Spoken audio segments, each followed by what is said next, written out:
Welcome, everybody. Welcome along. This is your boy, Jimmy G. Feels Great, baby, a.k.a. Alfred the Butler, a.k.a. all sorts of names I get called, but hey-ho.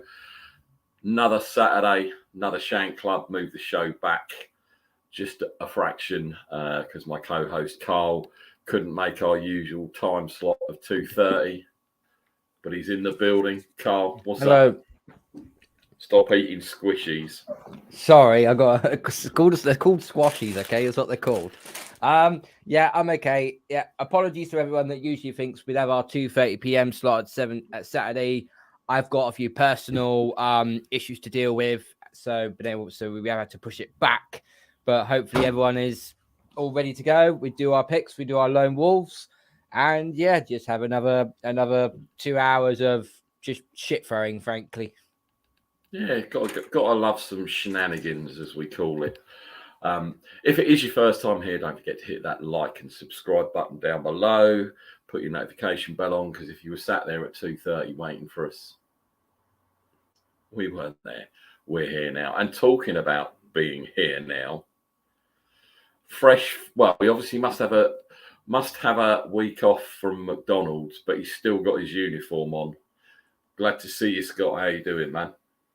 I'm doing good. I'm fired up this week, so just be ready. I'm fired up. After almost losing to the Faders, I'm not surprised. And can I also say well done for you for going around Walmart or Kmart or Walgreens and going into the bargain basement bucket and finding a new jersey. Well done, you. It's Chris Jones, Defensive Player of the Year so far, right there. Yeah, but then you would say that because you're a Kansas fan. Unfortunately, I think he is going to be picked by Nick Bosa. So far, Bosa's playing better. Yes, he could be out injured, but we will see. We will see. Right, Lone Wolf update. Carl, what's the situation? Were there any successful Lone Wolves last week? There was 3 successful Lone Wolves last week. 2 of them were by you, Nick. So well done. You ended up. I told you 1 week it'll all fall into place, and I got 2. You had the Saints over the Seahawks, but that was basically you in your own brain Obviously telling you not to pick the NFC West. And the other was the Jets over the Dolphins, and I think that was probably the most surprising one of the lot. The most surprising thing was I couldn't even pronounce the bloke who was the 3rd string QB, and I didn't even know Skylar he was. Thompson. I think Yeah, Thompson. Skylar Thompson. Skylar. Yeah, Skylar Thompson, seventh round pick in this year's draft. Yeah, as soon as Teddy Bridgewater went down, I thought Jets are going to win this.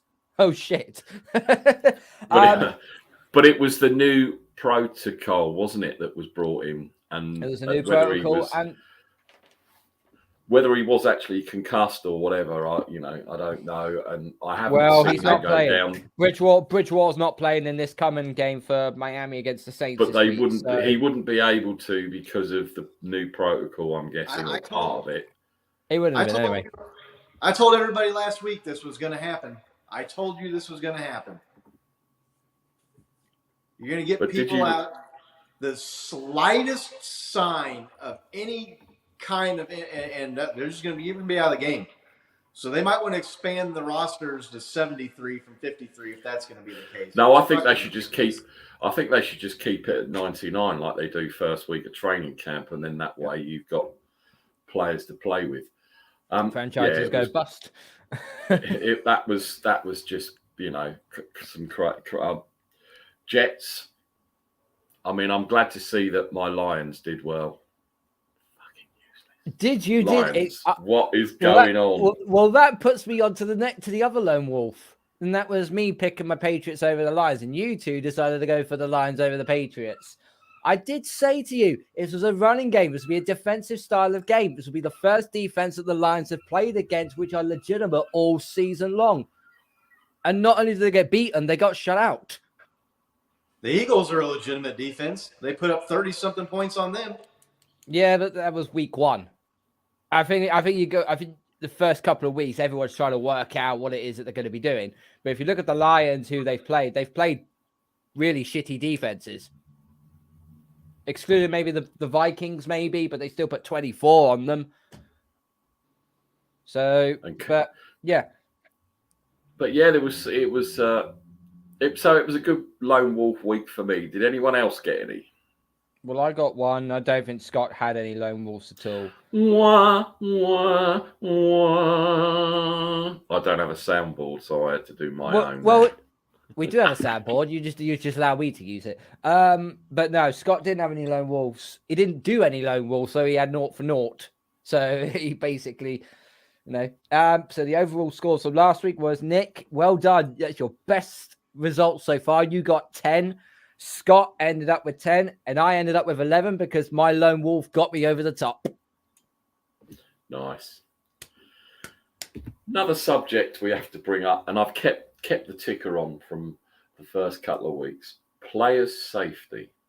Now, I'm not going to talk about Teddy Two Gloves non or plus protocol. Defensive pass interference. What is the game coming to? You mean roughing the passer? Roughing the passer, whatever you want to call it. Personal foul. Ridiculous. What is the game coming to when you get that sort of shit? It was ridiculous. Carl, what were your thoughts on it? And good morning. Good morning. I'm old. I got confused. My words confused me. You see, I didn't have a sleep this afternoon. Being a pensioner, I need an afternoon nap, and I didn't get it. So that's my excuse. Carl, what were your thoughts? Because obviously, you were travelling back and couldn't upload the clips, and I can't be trusted to upload the clips. So, you know the ones I'm talking about. One of them was Chris Jones, right, and the other one was on Derek Carr. Yeah. So, what were your thoughts? So Chris Jones on Derek Carr, Grady Jarrett, Tom Brady. Tonight on another edition of What the Fuck is Roughing the Passer? It's getting stupid now. It is getting beyond stupid. I know you're trying to protect the number one asset in your team, i.e. the quarterback, and it's all and player safety and that. But Jesus Christ, the Chris Jones one, I'll give as a prime example. He's gone in for the challenge on Derek Carr. Where the hell is he meant to land? Where the hell is Chris Jones actually meant to land? They're expected to try and, when they go roughing the passer, to pick them up and lay them on the floor. If they're going to continue to do that, you might as well start playing flag football because I have noticed that it has got a little bit sort of like very weak wristed and that sort of thing. Not it's when you get pressured, it always seems to be fouled, or they're now starting to do illegal contact. I mean, I've been watching NFL now all throughout this year, and I'm just starting to they're trying to put a penalty on illegal contact, which is just basically touching someone while you're actually trying to go on your route. I mean, it's getting beyond to a point now where it's starting to get really frustrating. And I actually stayed up last week to watch Monday Night Football of the Chiefs Raiders game. And I tell you what, the crowd had every single right to be pissed at that game. They had every single right to be. That was one of the most bullshit officiating performances I've ever seen in my life. The Chris Jones passer, the passer call was stupid on Derek Carr. There was also a defensive holding during the kick, during the 3-point kick for the Chiefs. That I couldn't really work out if that was holding or not. It didn't look like it to me, and the rest just decided that's the makeup call. We fucked up on the Chris Jones one, but here's the makeup call. We'll just throw to that one. 2 wrongs don't make a fucking right in this industry.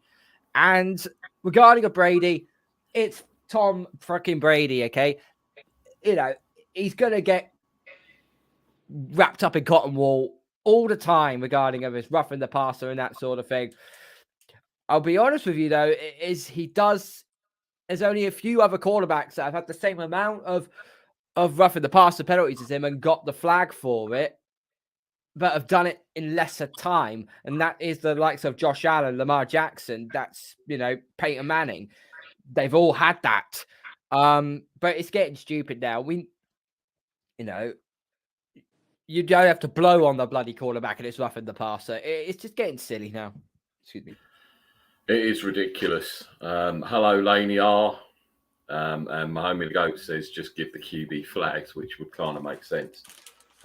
Obviously, your player was involved, Scott, and as Carl and I have said, it's what you're supposed to do in that situation. What else can you do? It's ridiculous.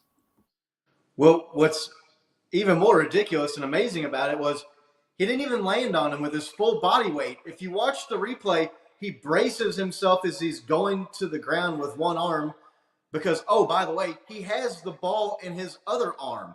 Derek Carr didn't even have the ball. He stripped the ball from him and recovered it. So how can you be the passer when you don't even have the ball anymore? And how can you get a penalty, which it's a soft penalty anyway, I agree. How do you tackle someone without falling on them? But even if you are going to have a weak rule like that, when the guy braces himself with his one free arm, you can't call a penalty for landing on him with all his body weight because he didn't. There was a drive earlier too where the Raiders basically got gifted a touchdown because they gave him 60 yards in pass interference calls. One on a third down along the sideline where the ball landed about 5 yards out of bounds, wasn't catchable. And then on one in the end zone where Devonte Adams, the ball was underthrown, and Devonte Adams jumps in the air and basically puts his arms around the defender to try to catch it and try to keep the defender from turning around and catching it. Man, you watch these games and the referees are just too involved. They have rules that have gone too far and go against the nature of the game. Oh, and by the way, they can't even make the calls right on top of having shitty rules. You talk about the Tom Brady roughing the passer where they called that, what is it, that they flung him to the ground or spun him to the ground or whipped him or whatever that technique is called. The Raiders did that to Patrick Mahomes in that game and nothing. They didn't call it. There's no consistency. They're inconsistent. They have shitty rules. It's just a fucking mess all around. They basically, I'll go back to something I watched a few days ago. And it was an interview from Bill Parcells. This was back in the 80s, I think it was. And it was basically said, if every single play got reviewed, if every single play got reviewed, they would get it right. They would get it spot on. Well, here we are now up to 2022. Guess what? We've got every piece of technology, all different replays, all different camera angles.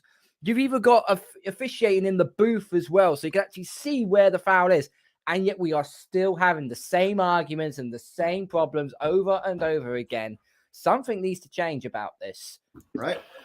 the trouble is with that, and you see it now with soccer, and they want more reviewable plays and be able to review fouls and pass interference and this, that, and the other. And you see it with soccer with VAR. The games could go on for 4 days, and that's the issue. I mean, some of the obvious penalties that are missed, and I'm talking, I know I take the piss out of the Chiefs for the chokeholds, but the chokeholds, the bullshit pass interference, offensive pass interference, holds, face masks, you name it, they miss obvious ones, and then you get those 2 calls, which is just ridiculous. And even more, and there's than enough that, of them on. There's enough of them on the field. That's the issue. It's not like soccer with one person.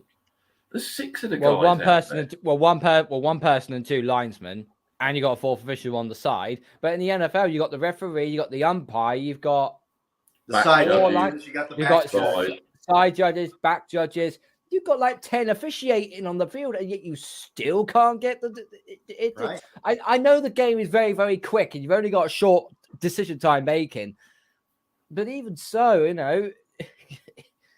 But if they continue to try and play replay after replay, the game will go from 3 hours to 3.5 hours to fucking 5 to 5.5 hours, because we stop starting more because of officiating cock-ups. Well, how about you cut out some of these TV timeouts that go on for fucking ever if you're that worried about the game, and get a few more reviews in there. The other thing, too, Chris Jones, you talk about player safety. Chris Jones got a penalty for trash talking Matt Ryan a couple weeks ago, and that negated a sack on 3rd down. Did you see Max Crosby come up and headbutt Patrick Mahomes in that game Monday night, trash talking him? And fucking nothing. So I guess Chris Jones should have headbutted Matt Ryan while he was talking shit, and nothing would have been called. It's just they're a joke. It's incompetent. I get it. You're going to miss a call here and there, but it's just incompetent. They've got bad rules. They've got bad officiating. They have no way of fixing it. And then on top of that, when they do blow a call, they never admit that they blew it, ever. No. They always find some sort of reason. That they sent out a video of the Chris Jones sack to all 32 teams explaining why that was the right call, because he landed on it with all his body weight. Watch the video, moron. He braces himself with his free arm. He kind of rolls out. He rolls out of it, if you like. It's unreal, man, how bad they are. And not only that, how bad they are, but just how unwilling they are to admit mistakes and learn from mistakes and bad calls, and the inconsistency, and you could just go on and on and on. For $1 billion industry to have as shitty officiating as they have it's mind blowing to me. It is ridiculous. But in other news, the 49ers got a coach sacked last week. We all said Matt Rule was living on. Oh wow! Who saw that coming? Coming? We all knew he was on thin ice. And then the coach killers came into town, watched by mostly. The real coach killers in Carolina is Baker Mayfield and Sam Darnold. I mean, Matt Rule, he's had Teddy Bridgewater, Sam Darnold, and Baker Mayfield for his quarterback. And who's Cam Newton. Don't forget Cam Newton. Don't forget Cam Newton. I don't think he was there for Cam Newton. I think he was gone. He was. No, he was. I think he was. I'm sure he was. He had 5 quarterbacks: Cam Newton, Teddy Bridgewater, Sam Darnold, Baker Mayfield, PJ Walker. Oh, well, even better. PJ Walker, I mean tells you all you need to know, right? NFL that's going to win with those quarterbacks. Nobody. It's not so much as not winning with the quarterback. If you look at the Panthers, they're defensively, they've got some good pieces on defense. You know, Derek Brown, defensive tackle. Brian Burns to set the edge. J.C. Horn is probably going to be one of the best up-and-coming corners in the NFL. You've got Jeremy Chin at safety as well. You've got some dogs in the defense. And on the offense, you've got Christian McCaffrey who can run the ball. You've got DJ Moore as your number 1 receiver. You've got Robbie Anderson as your wide receiver too. You got Tommy Tremble at tight end. They've got pieces around them. This team isn't bad. It's just led wrong, and the quarterbacks are just shit. If you sort out the main priority and you sort the coach out who is competent, this team is actually not as bad as what a lot of people say it is. But it's being made bad because they've had Matt Rule, who is not an NFL head coach. He is a college coach. You're going to see him at Nebraska next season. And then you got Baker Mayfield, who right now is fighting, not just fighting for a job. He's fighting to be a starter in the NFL. If he screws this up at Carolina, which it looks like he's going to now definitely do, he won't start in the NFL again. Another first overall pick bust. How many times have we seen that happen in the NFL over the last 2 decades? Loads. Mahomes to go, roughing should be trying to hurt the QB when you're trying to do it right and you still get a penalty. You just know it's a shit rule. Couldn't have said it better. And Aaron Rodgers talked about that this last week. He said that not bringing all of your body weight down the quarterback, that comes from when they used to be taught to, like, when you sack the quarterback, you pick him up and then you like pile drive him into the ground, because back in the day, that's how you try to knock the quarterback out. But surely, isn't it harder to avoid the body weight issue than it is to actually do it like they used to do it? Surely it's harder to, if you are trying to do that kind of sack and bring them down, to not roll on them or whatever. I mean, you need to be a bloody gymnastics expert if you're going to be able to just like throw them and then roll out the way. It just, I don't know. Like everyone says, it's a ridiculous how they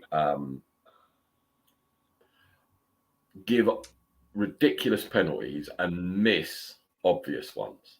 And it doesn't matter what team it is. It's infuriating when you're watching any game to see them just blatantly fuck things up. It's crazy. I just don't get it.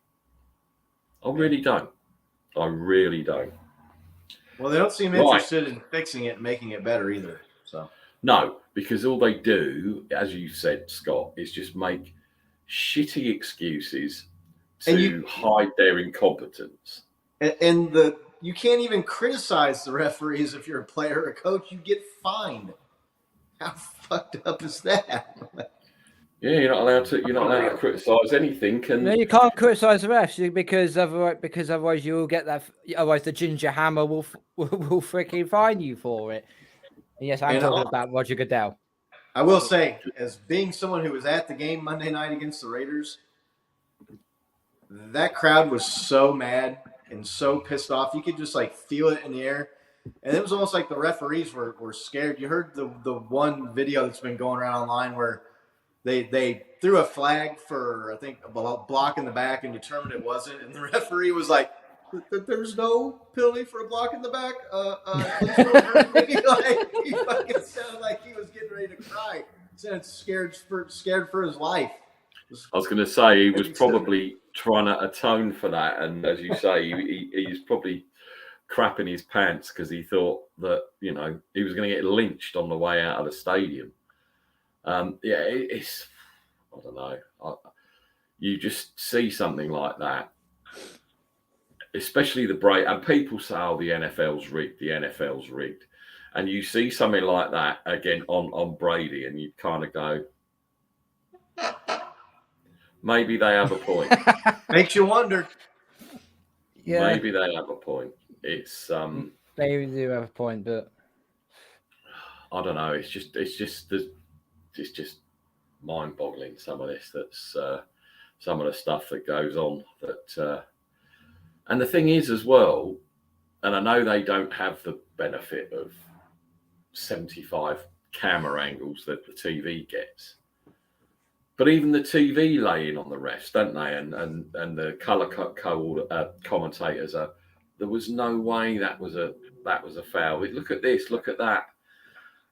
And it just winds everyone else up even more. And the 49ers got away with a face mask last week, which was obvious. They did. It wasn't intentional. It wasn't intentional, but it was obvious. But it was blatantly obvious face masking. And even the commentators like, well, hang on a minute. How come there's a guy stood there and he didn't even see it? Me, I was sitting there rubbing my hands together because I could, extra 15 yards either way, and it kills a drive or helps the other team. So, yeah, it's, I don't know. Very, very strange. Anything else from last week, Cole, you want to bring up? Oh, I mean, do we really want to talk about the shit show that was Thursday Night Football for the second week running? Two teams exactly where they should supposed to be, and a score line which is about as shit as a 0-0 draw in soccer. I'm really talking about, well, in fact, not so much Sunday night, but Thursday Night Football. I know they've got to, and am I right in thinking that every team has to go on Thursday Night Football during the season? Every team does. So you are going to get these crappy games, but the last two have been the crappiest of the crap. And I mean, the TV execs, and I saw someone put a thing out. It's Al Michaels now, right? Who does the 16 million for having to sit through that shit for a few weeks on a Thursday night. And the people who pick these games, this guy stinks. There's the soundboard, ladies and gentlemen, but it's a cheap soundboard because unfortunately the guy didn't finish off. It's what StreamYard offer us. Shut up. Well, I didn't know they had that. That's interesting. No, they started doing it about 6 months ago. That show. If you paid for it, that is. So, I do pay for StreamYard, actually. Yeah. I pay, I don't know, £50, £40 a month, something like that. £40 a month? I think it's $25 here in America. But this is like the supposedly professional edition. I don't know why. I should have got the amateur hour one, obviously. And then I don't have anything. I don't have. Nick's got, my brother's got the StreamYard set up. But one of the funnier tweets I saw of the week about Thursday Night Football, someone said, in 5 years, you're going to see these 2 a.m. lawyer commercials that say, did you watch Colts Broncos Thursday Night Football in 2022? You may be entitled to financial compensation for it being hazardous to your health. I don't know if you all have the 2 a.m. attorney that you see them all the time, really early in the morning, late at night, commercials for these attorneys. Were you injured in a truck accident, or did you or your family live at Camp Lejeune military base, or did you use the medical product so and so? And it's always some stuff that was from 5 or 6 or 7 years ago. They realized that now they've learned fucked people up, and now these lawyers do these class action. I don't know if you have that in the UK or not, but to me, that's so funny being an American. And you, like I said, if you're up past midnight watching TV, 80% of the commercials you see are lawyers trying to get some sort of class action lawsuit for injuries or car accidents or medical procedures or pharmaceutical drugs that have gone bad for people. But I didn't watch either of the last 2 Thursday night games. The first 2 were really good, though, right? That Chiefs-Chargers game was a hell of a game. That Bengals-Dolphins game was pretty good. So, yeah, were you diagnosed with mesothelioma? That's a big one, from having asbestos in the building back in the 50s and 60s. So, but, if you watch Thursday Night Football, you may be, do some sort of injury compensation for money-wise. So funny. Yeah, I really. How much did Amazon pay in order to have Thursday Night Football in their games? They're just fucking taking the piss right now. They're raking in all this money and they've just put in back-to-back shit games. Right. But regarding Thursday Night Football, look, let's be real. Washington, they were terrible. They were terrible. Carson Wentz threw for 99 yards, no touchdowns, no interceptions. I know he had a slight injury, but that still is not an excuse. The Bears had chances to win that game and turn it around massively. I look back at the final pass to Darnell Mooney. Should have come down with the ball. That was right in the bucket for Mooney, and he just fumbled it right at the last minute. And he caught it, but he caught it out of bounds at the 1. Right. That's not a touchdown. He catches that properly and survives the ground. That's a touchdown straight off the bat. And the other one was Justin Fields. So they were in the red zone again, and he threw a nice lob up to Griffin. He overthrew Griffin, the tight end, for wide open touchdown. Come on, mate. You got to nail that. They got into the red zone, I think, 3 times they did. Chicago did, and they couldn't convert on nothing. Just very quickly, nothing. They're bad. Both those teams are bad. Ron Rivera, I'm sorry, it's time for him to go. He's had plenty of opportunities as a head coach, and outside of having MVP year Cam Newton, he hasn't done anything. He's not a good coach. That's obviously we were talking. He was brought up last week, wasn't he? And I even forgot he was still in the NFL. So that tells you how inconsequential he is or has become. What's your thought? I mean, I'm really disappointed in Justin Fields. Oh man, he's terrible. And I don't know whether it's wrong system, wrong coach, wrong team. And they beat the wrong Niners. Team. That's the thing that everybody brings up, especially in the faithful, is they lost to the fucking Bears, irrespective of who, the weather, the this, the that, the other. And Fields looked half decent against supposedly the number 1 ranked defense, which is even more mystifying to me. Yeah. But he's just regressing. And as you know, I don't watch college football, but he makes terrible decisions, and even when they do you honestly think that's open, he misses wide open guy in the end zone. So it's hard to blame it all on the team or not having weapons, because he gets a guy wide open, and it wasn't like he overthrew him from 20 yards away. He overthrew him from 2 yards away. He makes bad decisions. He throws bad interceptions. He fumbles. I don't. From the limited stuff that I am very limited, I have to say, I did, as you all know, I wanted the Niners to draft Fields, and I just look at him now and think, why would I, and why would a lot of people make that assumption that he was going to be any good in the NFL? He was the best quarterback in college that last year. At Ohio State.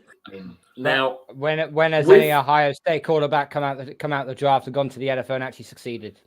Yeah, I know. We're pointing back again to Patrick Mahomes when he was at Texas Tech, and Texas Tech really threw out no quarterbacks. But that's a once in a generational talent. But that was my been doing it for years. That was my next question, right? So, and again, forgive my ignorance on college. Are Ohio State one of the top echelon schools? Oh yeah. Top four. Right. Okay. So then, is it because their schedules are easier? They have more weapons to throw to at college? Because obviously, college, you could have, I don't know, the top 4 receivers in the whole of the country playing for one team and the best running back, and this at the top schools. Oh yeah. And then they come to the NFL. They come to the NFL, and they're not. There isn't that familiarity with these other people, because very rarely do you get a QB and his star wide receiver, star tight end, star running back drafted to the same team in the same season. So is it because in college that's the reason, because they have all the talent, they have the stars, and to them it's easy, and then they get to the NFL? And the college games I've watched, and you see these players making big plays, and you think, but you wouldn't do that in the NFL. You don't have that Madden cheat code when you get to the NFL. It's just a totally different, twice the speed game when you watch it. And as you know, and you always take the piss out of me because I watch Mizzou when my guy Cale Garrett was there, and he was a star on that defense. And with the greatest respect, he wouldn't have made it in the NFL, even if he'd have got injured. I honestly don't think he would have been at that. And Mizzou at that time, well, I don't really. They weren't a very good team, but obviously I know they had. And the other prime example, the QB who's now the backup in Seattle. Oh, what's his name? He was at Denver last year. Drew Lock. Drew Lock. He lit that division up, and he had decent players. He had Albert O, because I can't pronounce his second name, and I think he's still with the tight end who's still at Denver. And they had all these pieces, but Drew Lock, and I honestly thought, because I watched that whole senior season where Cale and Drew Lock and Albert O were playing, I honestly thought, and I said to you guys way back, I think Drew Lock's going to be a star in this league. How wrong was I? He stunk up the NFL. I think a big of like what you're talking about is just the level of competition when you go from college to the NFL. And it's the same like when you go from high school to college, right? Like there's only that top 1 or 2% that go on to the next level. So you can be really good in college, but you go to the NFL and like some of the worst players you're going against on NFL teams were some of the best players on their college teams. So it's the level of competition between the NFL and college is another step up. And on top of that, you see a lot of these Ohio State quarterbacks and even some of these Alabama guys like Tua, and that they get drafted by shitty teams because they're getting drafted by teams that are always picking at the top of the draft. And so you get these quarterbacks that go in the top 1, top 3, top 5, top 10 picks, and they go to teams like the Commanders, and they go to teams like the Bears, and they go to teams like, until Joe Burrow, the Bengals and the Browns. How many top 10 picks have the Browns spent on a quarterback? So a lot of the times when you see a quarterback go from college to the NFL and have success, it's Patrick Mahomes. The Chiefs traded up to 10 to get him, but they were picking down in the 20s that year. Aaron Rodgers slipped and fell late to the Packers, a team that was good. I think a big part of it is these top-notch quarterbacks in these top-notch college programs. They get picked early by teams that just aren't very good, and that doesn't help them. And I think as well, because it is probably the most important position on the team, they think that they're going to get the prime Justin Field, but they're getting the 50-cent store. And I know it's a crapshoot, the draft. We all know that because Tom Brady, 5th, 6th round, whatever it was. I know, what's his name fell. You just talked about him in the draft when the Niners picked Alex Smith. Aaron Rodgers. But you see, there was only the Niners, I think, that needed a QB. And for whatever reason, they didn't like Aaron Rodgers. But after the Niners, if I remember correctly, there was no other team that needed a QB. And he must have been good in college because I know he's a pussy. And I don't like Aaron Rodgers. I think and I know you need a bit of arrogance and a bit of swagger, but that guy is a complete fuckwit. I just don't like him as a person. He can sling the ball. He's really, really good. But I just, as a person, I don't, he's the anti-Cornball to me. He winds me up for other reasons. But no one else needed a QB, and that's why he fell so far down. Right. But the draft is littered with more busts than it is success stories. And it's just really weird how these people see what they see in these players, draft them high, and you're right about the same shitty teams. You've only got to look at Jacksonville as a great example, a team that have been terrible for, I don't know, 5 years, probably even 5 since to 10. Since their inception. Now, and it's not just Ohio State either, though, because you look at teams. Alabama, when was the last really good Alabama quarterback to go in the NFL and just light it up? I mean, I know Jalen Hurts is having a good start to this year, but their OU is a powerhouse now. Sam Bradford, best quarterback in the league. You see all these Heisman Trophy winning quarterbacks from, it's not just Ohio State. They come from Alabama. They come from Oklahoma. They come from Texas. Vince Young, remember Vince Young, how good he was at Texas? He came in the NFL. He wasn't just – it's just so hard to play quarterback in the NFL. So not only are most of the guys not going to be good because of just how hard it is to play that position, a lot of guys get ruined on top of that by getting picked early by crappy teams. So it's just so hard to play quarterback in the NFL at elite level. It's just so hard. my homie makes a good point, and a lot of 49er fans always forget this when they because they're still trashing Jimmy G. Jimmy, it doesn't matter. They're just waiting for him to fail and Brock Purdy. But Alex is a good example. Looked bad in an unstable organisation. I think it was 6 OCs, 2 or 3 coaches. And then obviously when Harbaugh came, he looked decent. And that was all the only break he needed. Are we going to see that with Justin Fields? How many coaches are they going to go through before he shows at least some potential? Not talking about lighting it up, but when you watch him and you think, yeah, he's actually, there is something in there. Yeah.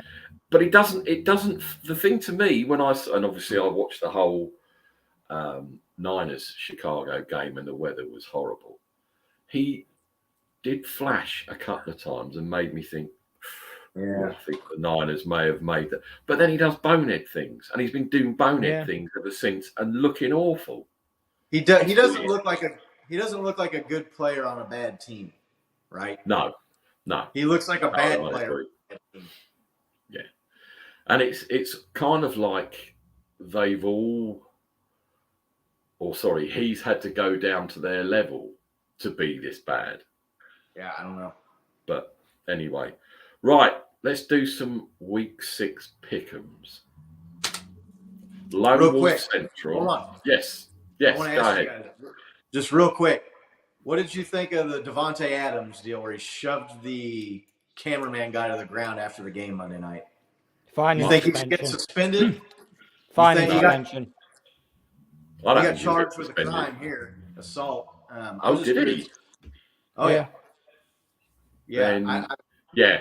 Well, maybe, no. Do I think they'll suspend him?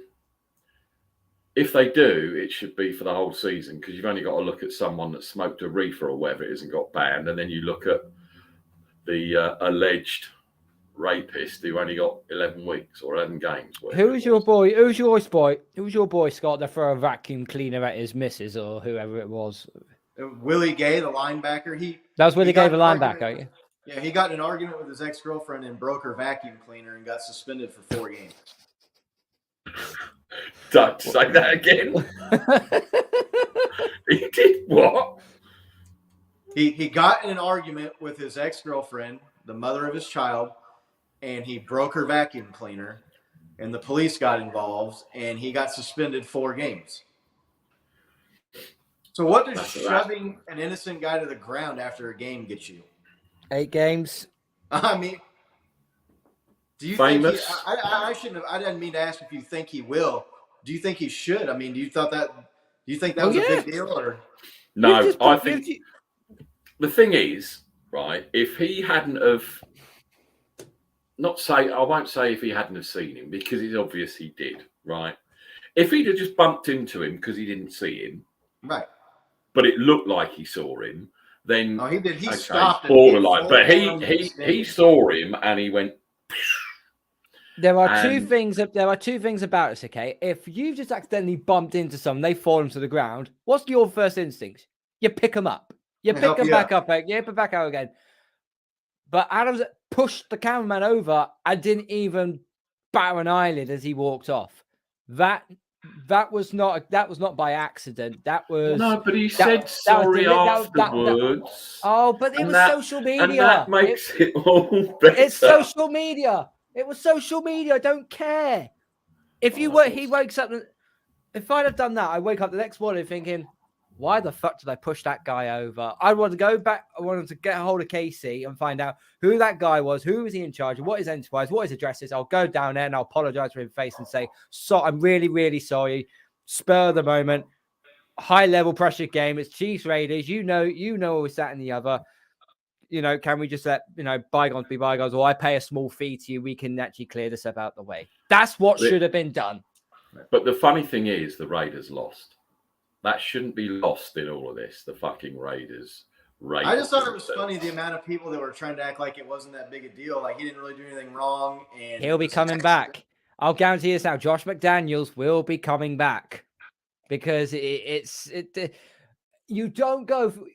What I don't get was from McDaniels in that game was he went for 2 with 4.5 minutes to go in the fourth quarter. Just take the fucking PAT for crying out loud. You go to overtime, and yes, you can have the crowd against you. But the Chargers have gone into KC before in overtime and actually beaten you in overtime. It's not mission impossible here. Once again, we spoke about this last week. Coaches are overthinking and being too cute in every key down situation. Just take the fucking points. Fuck the analytics. Fuck them. Adams acting like a whiny bitch because he blew the game. It took 4 weeks for him to fully turn into a Raider. Yeah. Well, okay. We all know that the Raiders are a shitty organisation led by Chucky and called Chucky. Mark, I can't think of his name. Mark Davis. Mark Davis. Yeah, I mean, whoever is football team and a $2 haircut. Whoever's his plastic surgeon needs firing because they over pumped him up because he just looks ridiculous. Muncie Talks, great show. Thank you very much. Good to see you in here. Right, let's do some lone wolves. Going to do a bit differently this week. I'm going to obviously read out what games what, and I'm going to give you the injury update as of yesterday to see if that influences the way you pick. Okay, and we all know that injury reports mean nothing. But anyway, I thought just change it up. They will do with a certain game. So we're going to go very first game. New England Patriots at the Cleveland Browns. For the Patriots, out someone I can't even pronounce. Josh Ulch, whatever. Questionable. Uche. Matt Jones. Josh Uche. Very nice. Bless you.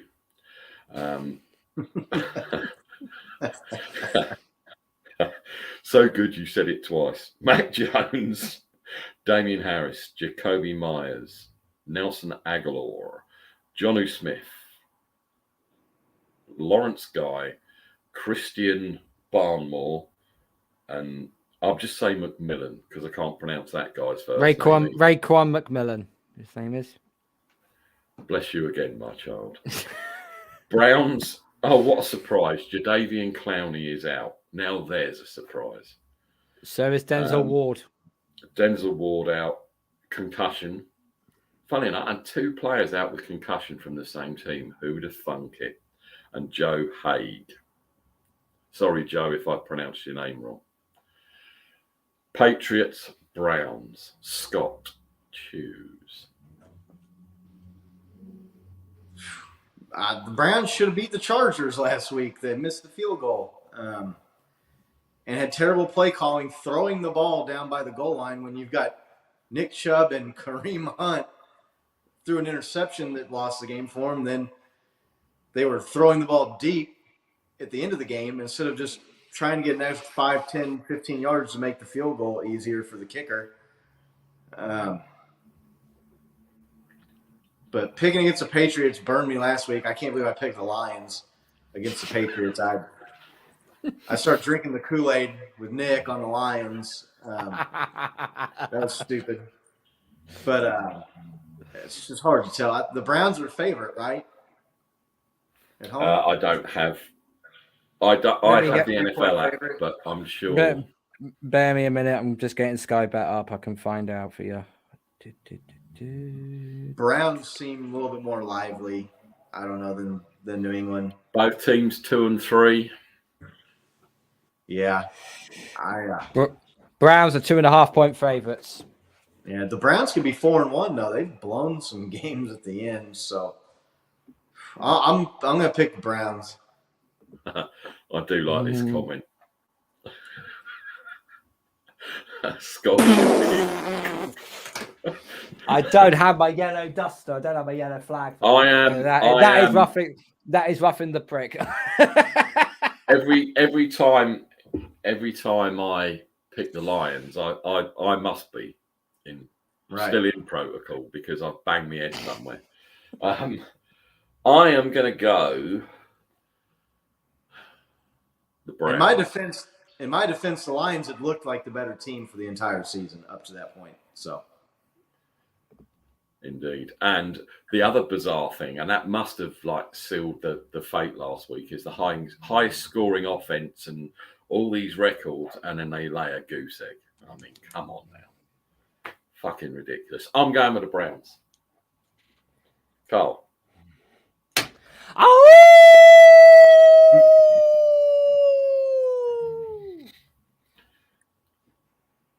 What? You mean you're going with the Browns as well? Oh no, sorry, the Patriots.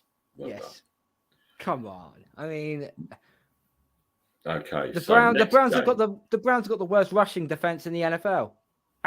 Yes, okay, Damian Harris, it looks like he's going to be out for this game, but Ramondre Stevenson rushed for 161 yards last week. Who's saying he can't do that again? Yeah, he could. But the Browns could run for 268 yards. So yeah, that is true. Now, this next game is quite intriguing. Fresh off of not lighting it up over at the big Tottenham Hotspur Stadium, Aaron, I'm going to win it for the fans and light it up and show you why I'm a number one QB. Oh dear. Oh, sorry, I lost.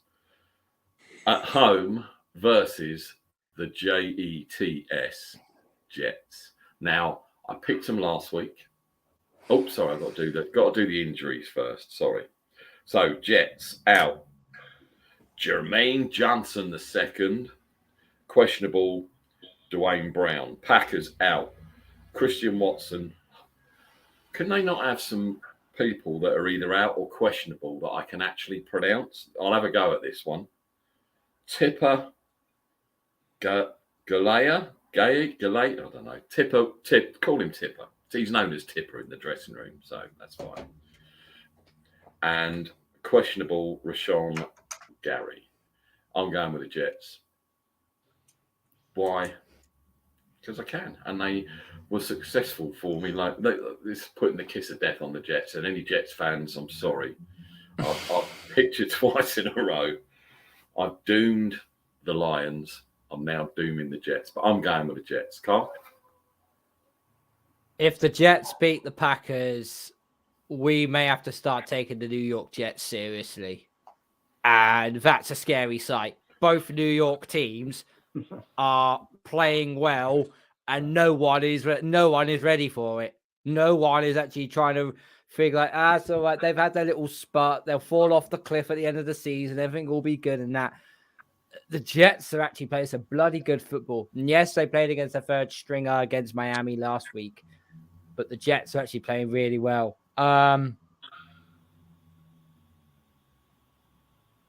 But I cannot choose them fucking scumbags in New York. I just can't. So I'm taking Green Bay. Mr. Smug. I don't see the Packers losing 2 games in a row to the Giants and the Jets, especially not at home. The Jets are a cute story. It looks like they might be turning things around a little bit, but I'm picking Green Bay. NYC doubleheader, baby. NYC Jets, Jets, baby. Let's go, Robert Saleh. Right, and we have our first, and bearing in mind I haven't looked through the whole slate of games, I'm doing this as we go. We have our first possible shit bowl of the week. The Jacksonville Jaguars visit Old Father Time, Matty Ice, at the Lucas Oil Stadium. For the Jaguars, questionable wide receiver Marvin Jones, Zay Jones. Oh, God, there's another one. I'm sure someone has hacked this app to put all these names in I can't pronounce. Scott, you don't watch soccer.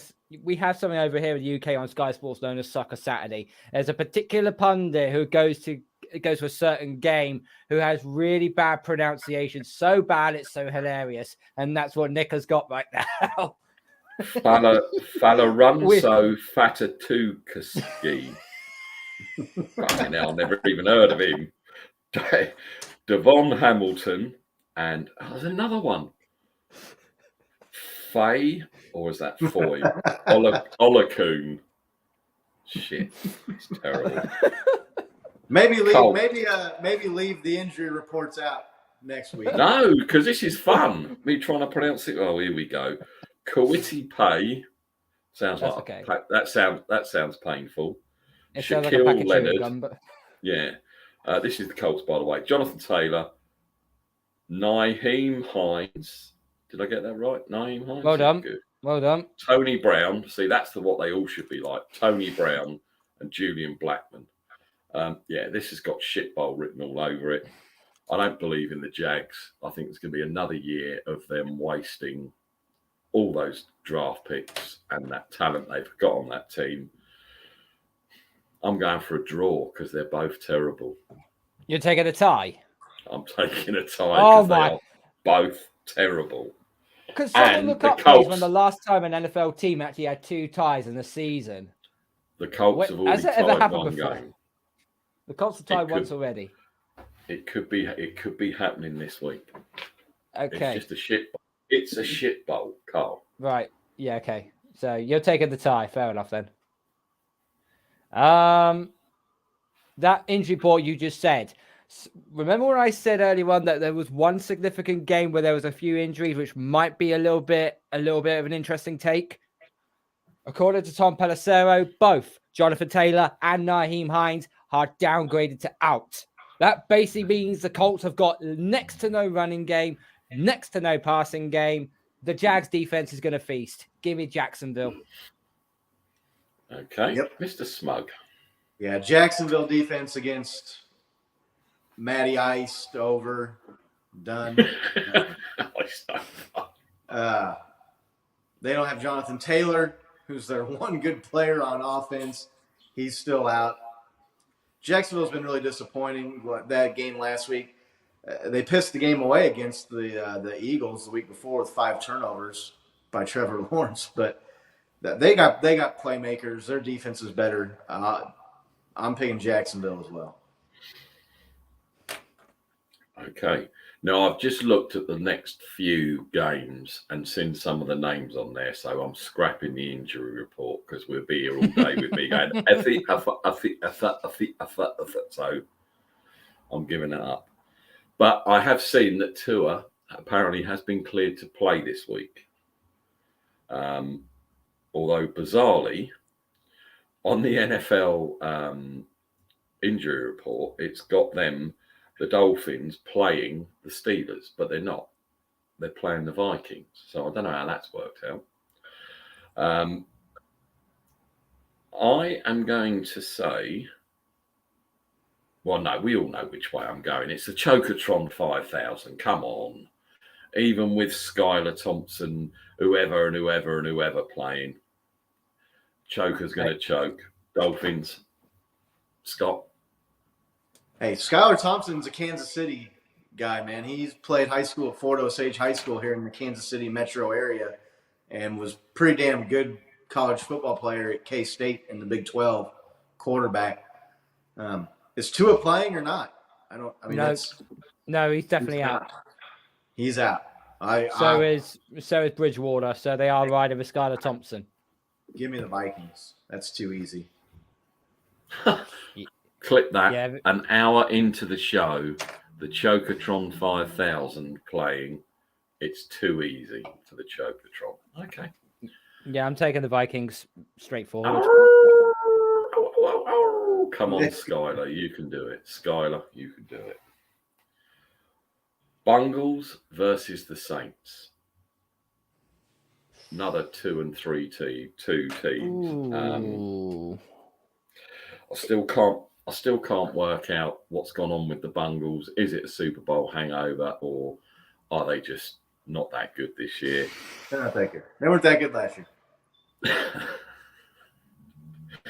Spoken like a true AFC man. I'm going with the Saints. Carl?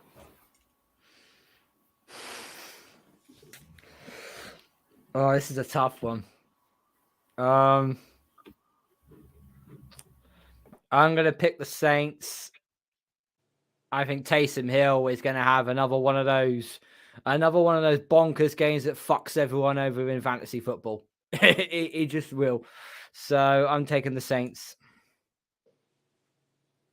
Saints are at home? Yes. Who's favorite? I'm probably going to say the Saints -3. Oh, let me just go check it quickly.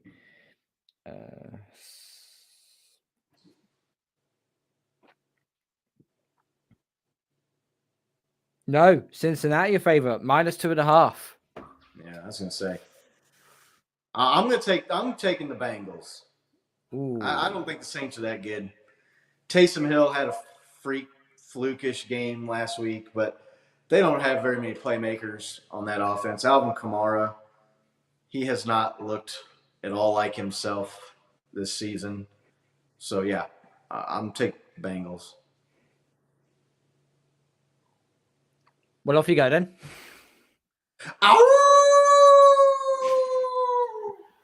Such a great ceiling.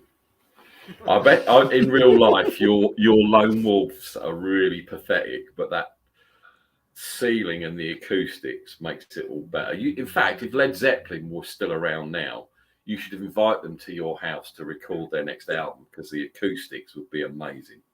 That ceiling looks kind of tall in your room wherever you're at, Nick. No, it's not. It's just out of view. The birds help me out, and the lamp. Not. This could be quite an interesting game, the next one. And it's not very often you get to say the 4-1 Giants. In fact, I probably had no grey hairs the last time you could say the 4-1 Giants hosting the 3-2 Ravens on CBS. I'm hoping this, because I'm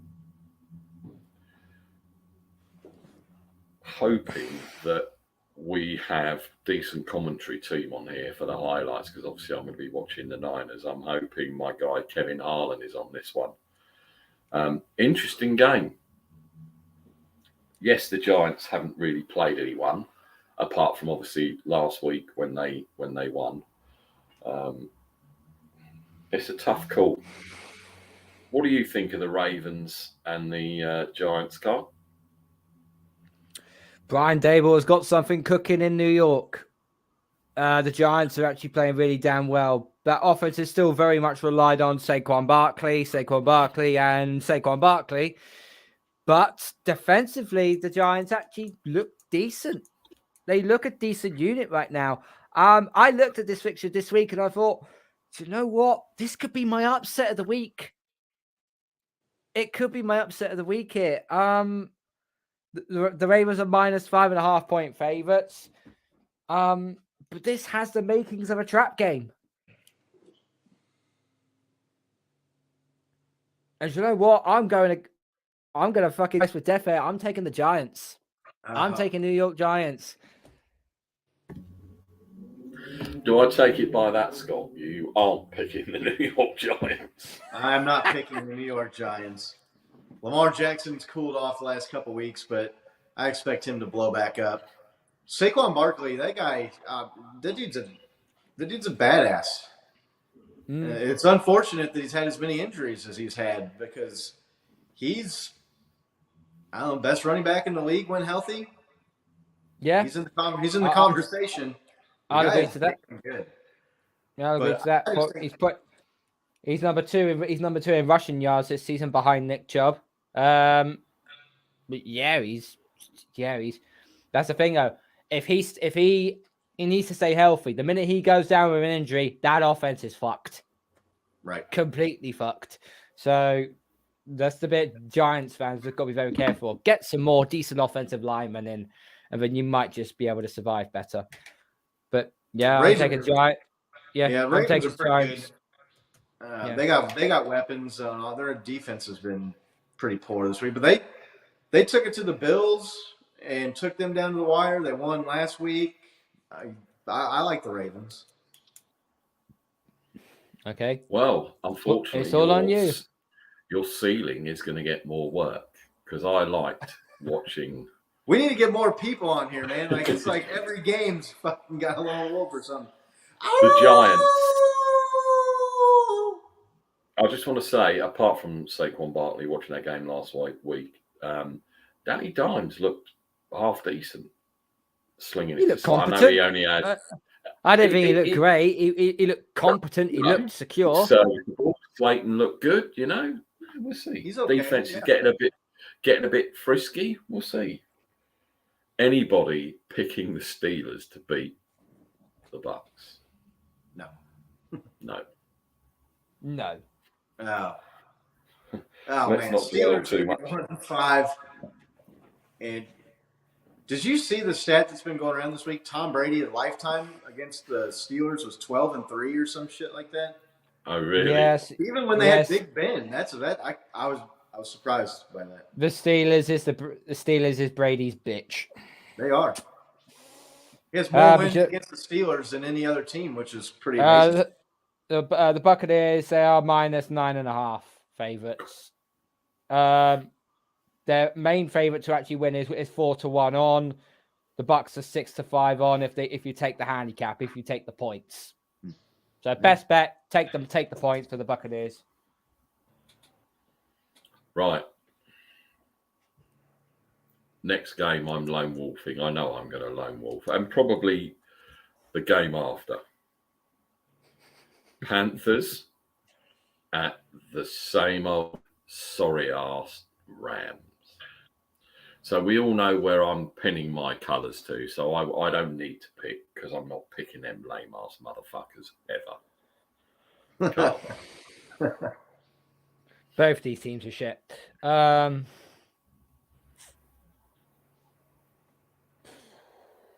Just fired the coach. New coach, interim. Steve Wilkes is the coach. I don't think he got really a chance when he was at Arizona. I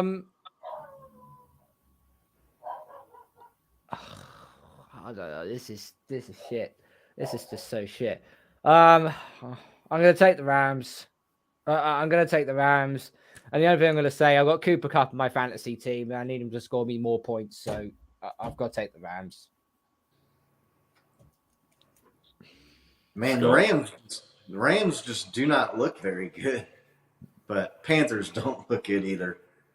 I'm gonna pick the Rams.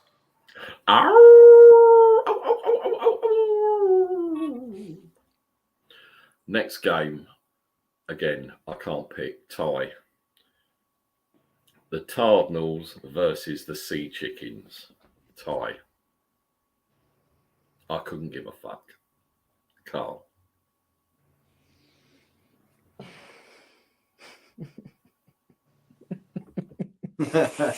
Oh God, I don't know because these two teams are exactly the same. Both can score. Both have shit defenses.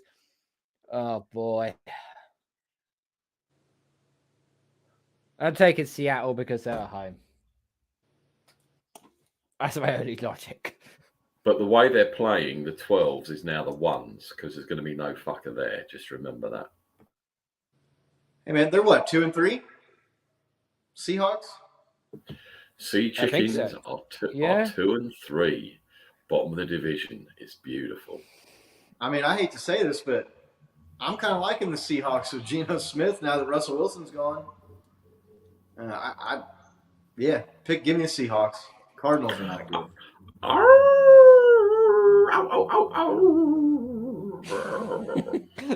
That just sounds depressing. That does. It was. It's getting worn Now, out. yeah, well, I am old. Come on. I love this game. I can't wait to watch it. I think it's going to hopefully be a shootout. Bills at the Chiefs. Now, it's obviously between me and Carl, whether you lone wolf or whether you don't. I honestly don't care who wins this game. I just want it to be a good game. That's what I want to. I want to see, like we talked about a few weeks ago, when there are good games of football. As a neutral, it's great to watch, and this has potential to be a great watch. 2 4-1 teams. I'll go last because I honestly don't know, Carl. I can't pick. I can't pick. Deferring to the second half to Carl. Deferring. Yeah, that sounds about right. Right, I hate both these teams with an absolute fucking passion. You should. As I should. But the Bills are trying to play the big shot in the AFC. Old demons will come back to haunt them again. I know the Chiefs don't have Tyreek Hill. They're a little bit weaker on defense. But it's at home. And this is going to be another one of those games where Mahomes is going to pull the magic horseshoe out of his ass. So I'm taking the Chiefs. Well, surprisingly, fuck the Bills. You That's know, all I'm going to say to that. Fuck the Bills. You know, I obviously have to go against you, Mr. Smug, because I have to. But I'm not this week. I'm going to put the kiss of death on the Chiefs. But I tell you for what, the last 2 or 3 weeks, and it hasn't been the kiss of death. So what the hell? But I tell you, yeah, but it could be in this game. But I'll tell you why I'm specifically picking them. As Carl said, Bills. This is going to be a test for them. Obviously, it's going to be a test. They've played a lot lesser teams. Came through 4-1, yeah, get that. But at home in KC with the and all that going on. Decibels up. Home team, home crowd. I think that will put them over the edge to win the game. That's why I'm picking the Chiefs. Clean just sweep. If anybody, I told you guys when I came on the show to start. Oh, go ahead, Carl. I'm sorry. Sorry, just a quick one for anybody in the betting part. The song I did see, which is actually quite intriguing. Patrick Mahomes and Josh Allen, 275 plus passing yards, plus 3 passing touchdowns each, 7-1. That's ridiculous odds. If any of my bets have come in today and I've actually got some money in my account, if I can find that on my betting app, I'm adding some of that. 7-1, that's ridiculous. That's it. That's printing money. I told you. I told you when we were off at the beginning of the show that I was fired up this week because the Chiefs are home underdogs in this game. Now, I want to dispel this myth that I keep hearing, and Vegas is now on this bandwagon somehow. All the media, all these people online, that the Bills are like the better team somehow. What evidence is there to suggest that the Bills are the better team? The Chiefs have had the better record with the tougher schedule the last 2 seasons. They've beaten them 3 out of 4 times the last 2 seasons, including twice in the playoffs, once in the AFC Championship game 2 years ago, last year in the divisional round. They have the better offense on points per game. They've scored more touchdowns. They have decided that Patrick Mahomes is a better quarterback than Josh Allen. They've played roughly the same amount of games in their career. Patrick Mahomes has more yards. He has more touchdowns. He has less interceptions. He has more wins. He has a better record. The Bills, people are saying last year the Bills were the better team and that they should have won that game, and the Chiefs got kind of lucky with the 13-second deal. The Chiefs led for a majority of that game last year in the playoffs at Arrowhead. The Bills had the lead for less than 6 minutes in that game last year. Josh Allen had a fumble that bounced right back to him. The Chiefs fell asleep on defense and had a couple guys fall down, which was the only reason the Bills got brief leads at the end of that game, and then it really went to overtime. I just don't – where is this coming from that the Bills are just clearly the better team than the Chiefs? They're not. There's nothing the last 2 years or this season has suggested the Chiefs or that the Bills are better than the Chiefs. The Chiefs have played a tougher schedule this year. They've played the Chargers and Justin Herbert, and everybody talks about that guy like he's one of the best quarterbacks or he's the best young quarterback in the league. Their weapons – they went to Tampa Bay and smoked the Buccaneers, and they're I think they were the number one scoring defense in the league at that point. Just went in there and dominated that game. If there wasn't a bad interception by Patrick Mahomes there late in the fourth quarter that gave the the Buccaneers a short field, they would have won that game by 3 scores. It's so irritating that the Chiefs have owned the Bills the last 2 seasons. There's really nothing to suggest that the Bills are better than the Chiefs. There's really nothing to suggest that Josh Allen is a better quarterback than Patrick Mahomes. But yet here we are, Chiefs at home, underdogs to the Bills. That's not going to sit well with Patrick Mahomes. The Chiefs are the better team. They've proven it. There's nothing to say that they aren't the better team, and they're going to show it tomorrow at Arrowhead. Do you feel better now for that rant? I feel a lot better. That's good. It was kind of like an intervention for you, so I'm It's just you hear it nonstop, and you're like, I'm sorry, like haven't the Chiefs beat their ass basically every time they've played them the last 2 years? I don't. So what? The Bills smoked the Steelers last week. That's what the Bills do. The Bills blow out shitty teams and then lose the rest of the games. They should have lost to the Ravens. Scott, calm down, Scott. Calm down. By the way, does that mean you're taking the Chiefs? By the way, I just need to clear that up. Oh, right. Yes, because I wasn't sure. Okay, right. I wasn't sure with your long drawn out rant whether you were actually picking your team at home. But it's going to be. I hope it's going to be a great game because that's what we want to see as a neutral. Yes, you want to see your own team do well, but if you're tuning into one of the other games on the slate, you want to pick the right game, so it's going to be a good game to watch. And I honestly think that game. Yeah, I'm going to be there tomorrow, so I'm looking forward to it for sure. It's good. Again, and I honestly think the atmosphere when Josh Allen is on the field is going to be hostile. It's going to be lit. It's going to be loud. So it's going to be good. It's going to be good. Now, I'm very interested in this next game, only purely because I want your opinion on the undefeated or only undefeated team left. And I saw a stat somewhere. Jalen Hurts hasn't thrown a touchdown in, I don't know how many. Right. I saw that too. He has 3 games this year where he hasn't thrown a touchdown pass. Yeah. So should that be a worry? I mean, to be honest, I haven't studied the Eagles' schedule, whether it's an easy one, whether it was a difficult one, etc., etc., etc.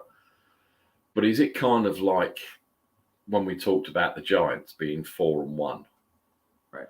Is it that kind of thing because they haven't played a really good team yet that hasn't exposed their obvious weakness, which is if they can't run it, there's issues. Yeah. We all know I'm picking the Eagles. We all know I am. But I'm just trying to, because I can't pick the shitty Cowboys. I just can't. Eagles, Carl, are they frauds? Eagles are not frauds. You think they're legit? NFC legit? I think they're NFC legit. I honestly do. Yes, not throwing a passing touchdown in 3 games does concern me a little bit for Jalen Hurts. You're gonna have to do more. You're gonna have to do that and more when you reach the playoffs. You have to. The Cowboys, on the other hand, Cooper Rush is still undefeated. Their defense is playing lights out at this moment in time.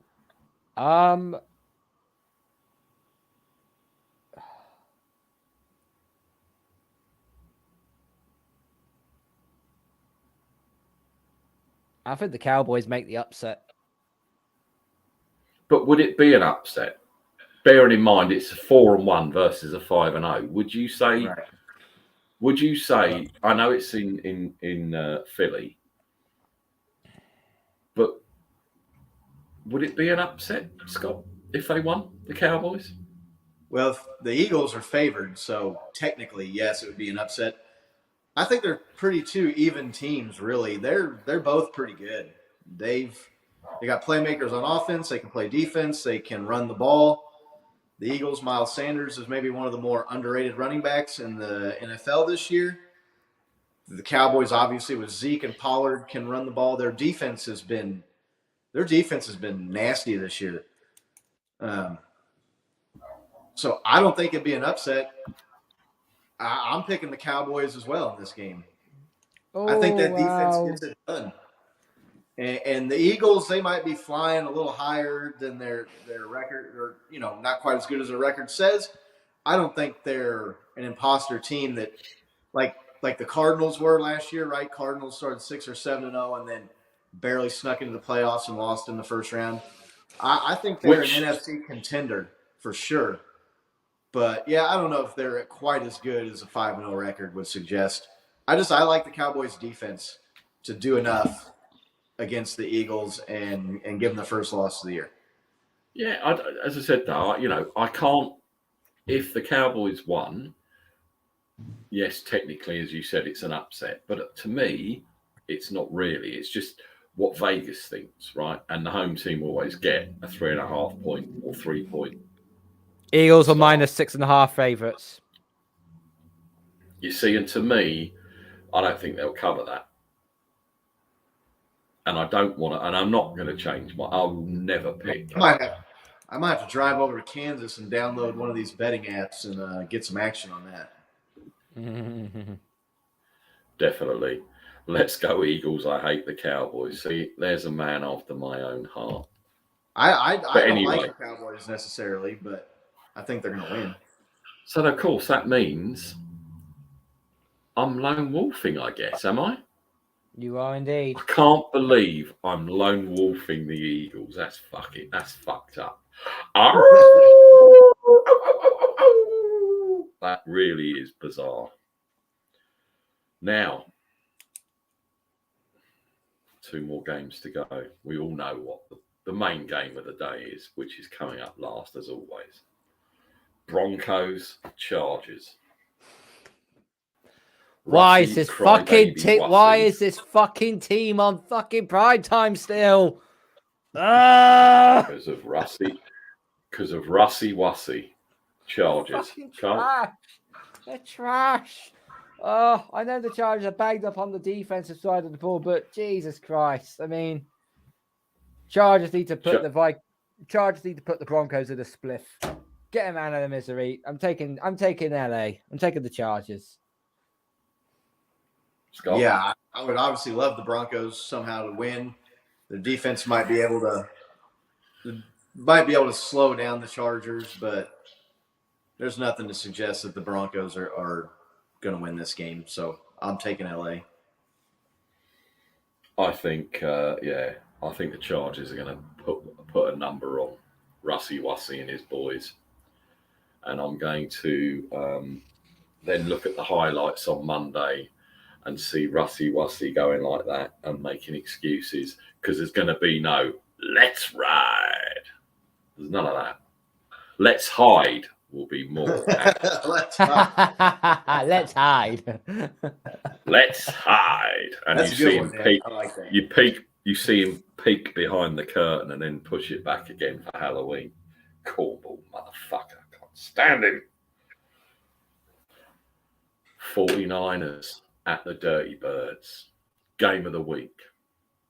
Now, we all know Niners have got quite a lot of injuries. Nick Bosa's probably going to be out. And no disrespect to Atlanta, I don't think we'll need him against Atlanta. So sit him down, let him get better. Tight hamstring, you don't want to make it worse. And I'm not being disrespectful. Their O-line won't be able to deal with what we've got and the depth we've got. Drake Jackson, etc. Came off, got a sack last week.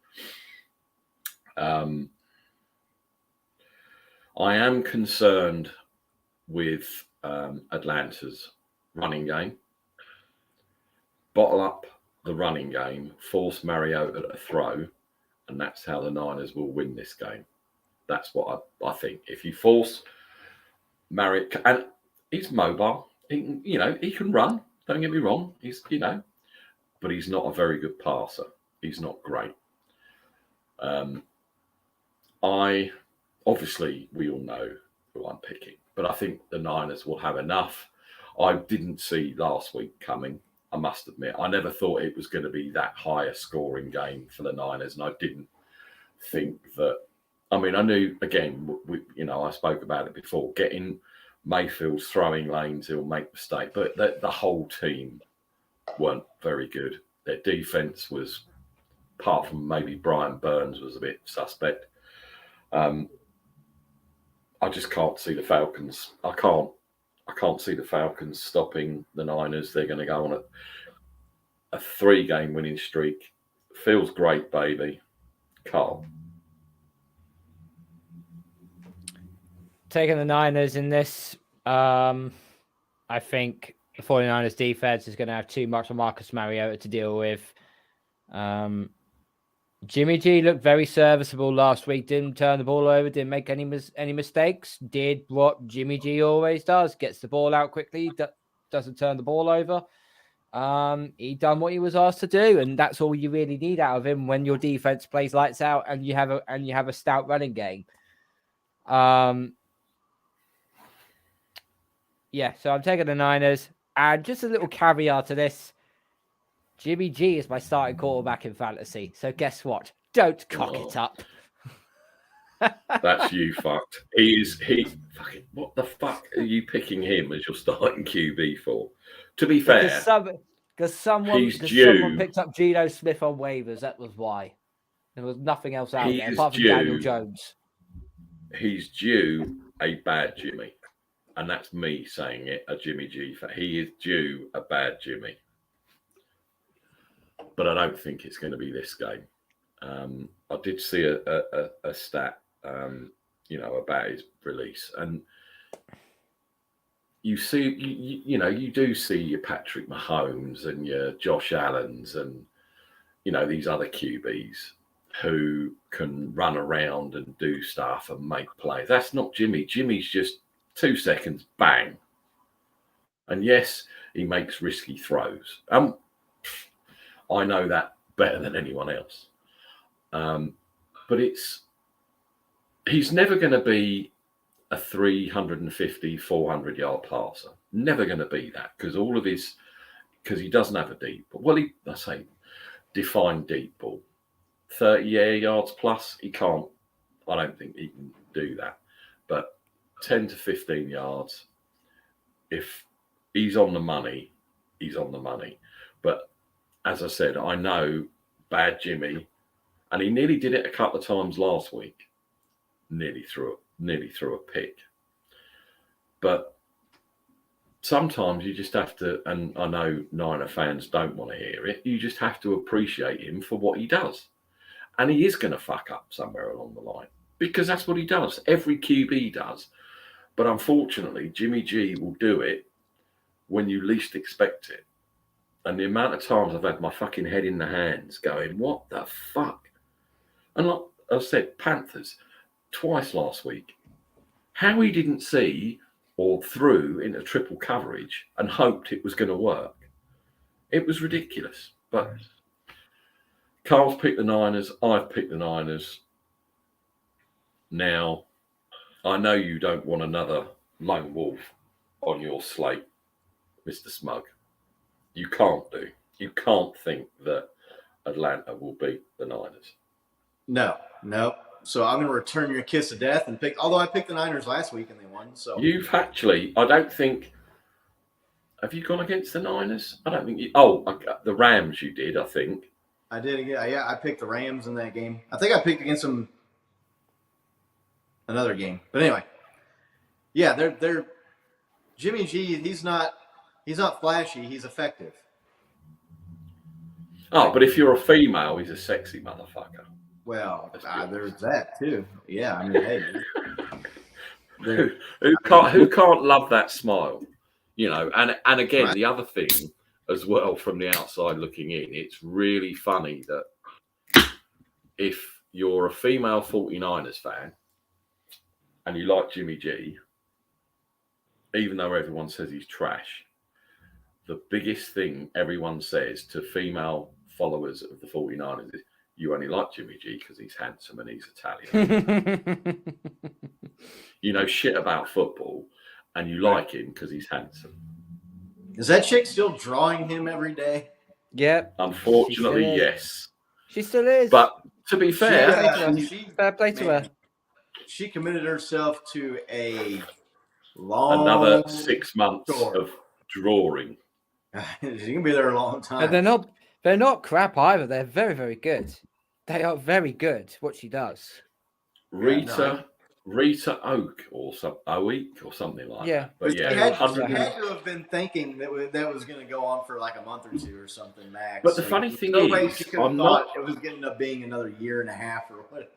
I'm not sure whether she's a fan of his and mocking him, or whether she's now doing it in appreciation of him, because they're not nasty. You know, if that was me doing it, he'd be on a hangman's noose. He'd have people stabbing him in the back, you know, and all that. And there are some very, very good ones, which is quite amused because when it first started, I used to put, I think you're going to be drawing for a long time, love, because he ain't going anywhere. And I did say I didn't think he was going. And I don't know if he's going to go anywhere next year. If they have a successful season, Dude, it's crazy, right? They have if they got to the Super Bowl and God forbid won it, can you imagine? oh, And this isn't who was the guy who stepped in and won it for the Eagles when Wentz was actually a good QB? Nick Foles. This ain't a Nick Foles story, and you can't help but like the guy. Before. You can't help but like the guy, and it would be a fitting end if he did win it all, or at least got us to it again, and it wasn't his fault we lost. I don't know, catastrophic injuries. I don't know, thunderbolt lands and blows the stadium lighting out, and they can't play it. God, can you imagine?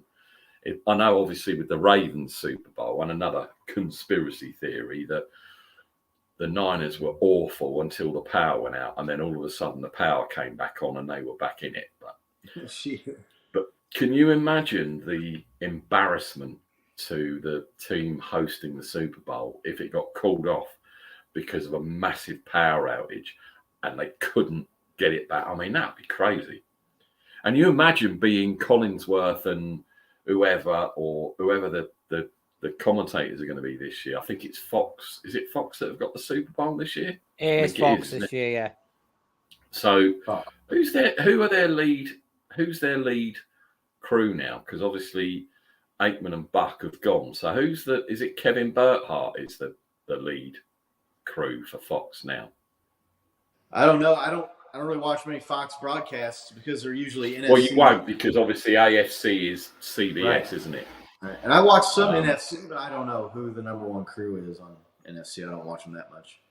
Probably would be the guy that Kevin Burkhardt and who's that former? He's good. Type, Kevin Burkhardt's good. Oh God, what's his name? Greg Olson. That Greg might Olson, be their lead. But yeah, that would be. And it's never happened. But it would just be really interesting to see the fallout from if a Super Bowl couldn't be played because the power went out, because name any reason you want to, and they just physically can't put the game on. And bearing in mind that Sunday night, the world is watching, not just 80% of America, 80% of the world watches that game. And then all of a sudden something happens and you got them two clowns sat there and, oh, well, it's going to be an hour. Right, shit, what are we going to do for this hour? So they have to talk for the 5 minutes of football that's been played, and then they have to go over there and that.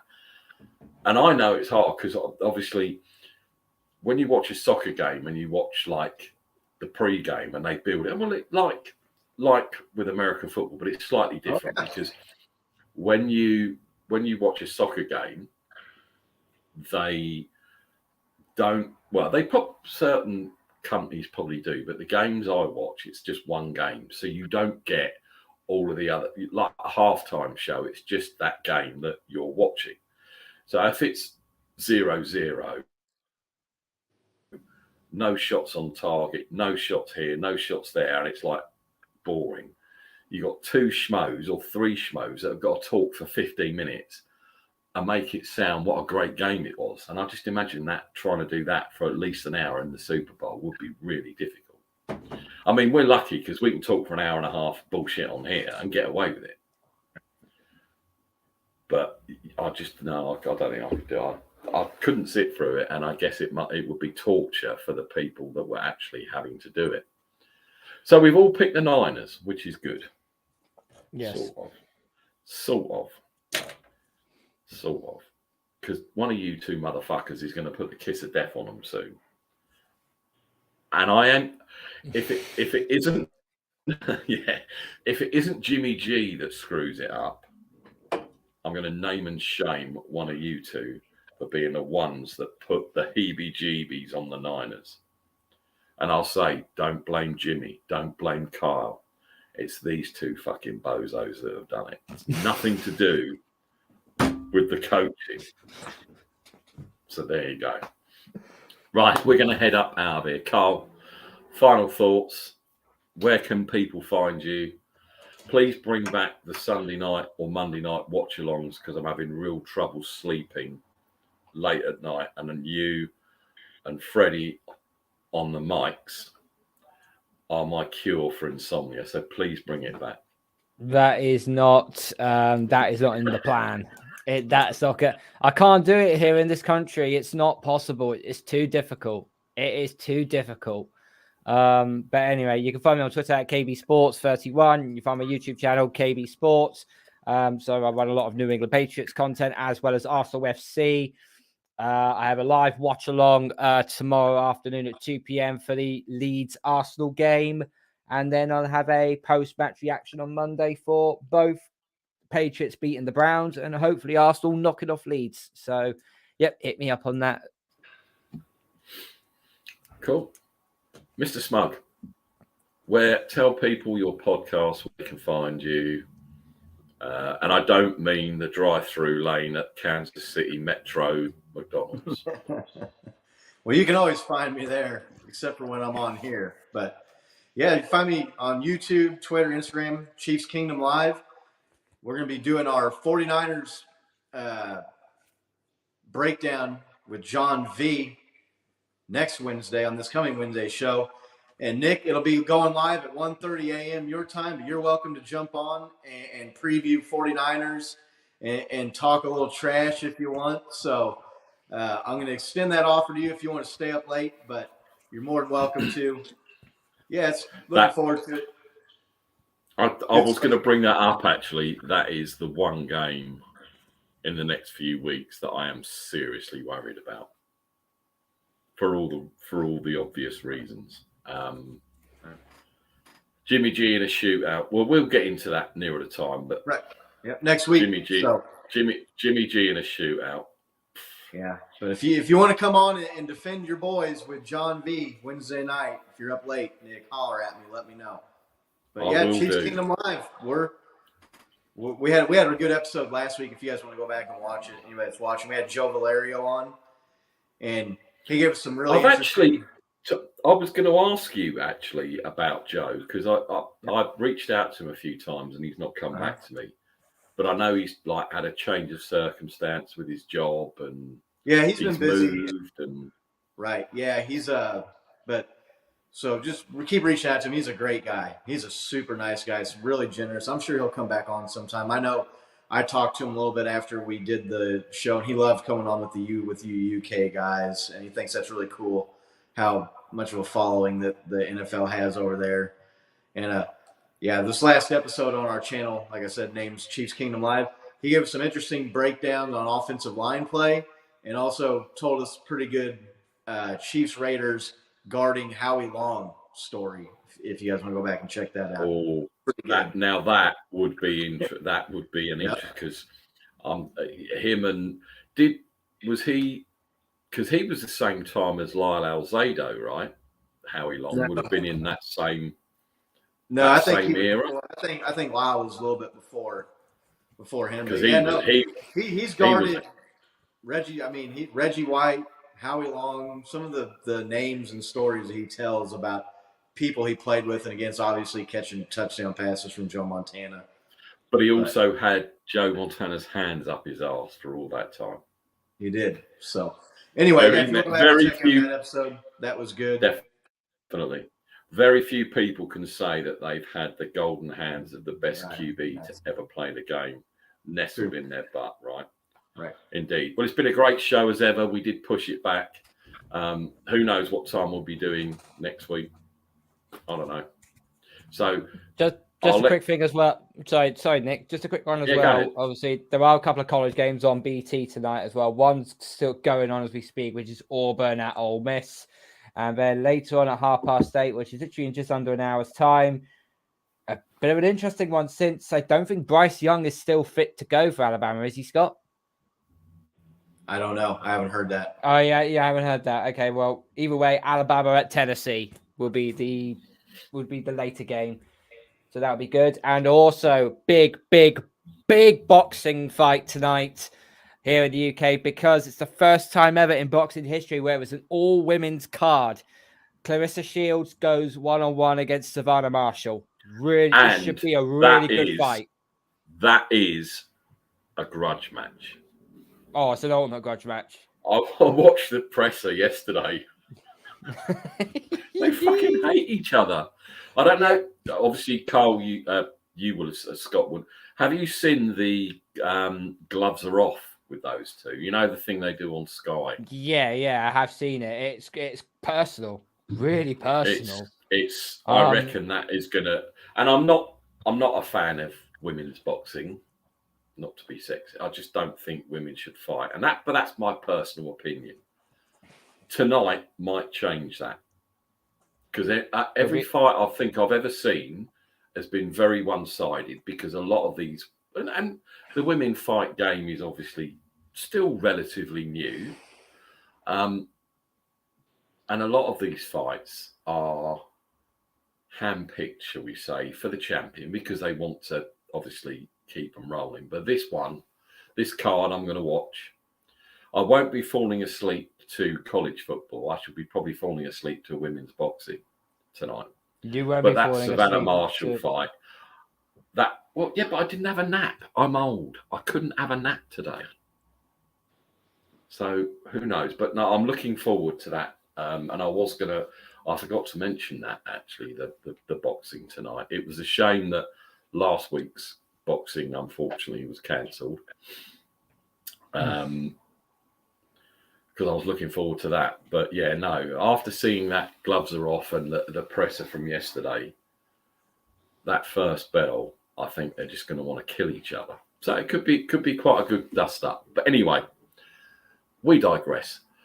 I'm Nick, aka Jimmy G. Feels great, baby. That is Carl.